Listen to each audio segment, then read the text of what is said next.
Меня зовут Мингалиева Амина. Я занимаюсь прессованной флористикой. То есть я делаю картины, закладки для книг, магниты на холодильник из наших киргизских растений.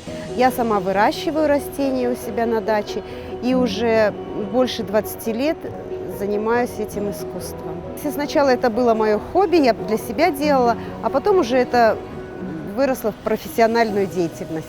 Я стараюсь участвовать почти во всех ремесленных ярмарках, больших, хороших. В этом году вот эта ярмарка мне понравилась, само мероприятие понравилось. Женщин вдохновляют на творчество, на работу. Я вчера смотрела, женщины с детьми, у женщин по трое, по четверо детей, они занимаются бизнесом, развивают свой бизнес. Вот такие талантливые женщины у нас есть в Кыргызстане. Постоянно развиваться, несмотря ни на что. Нет предела совершенству.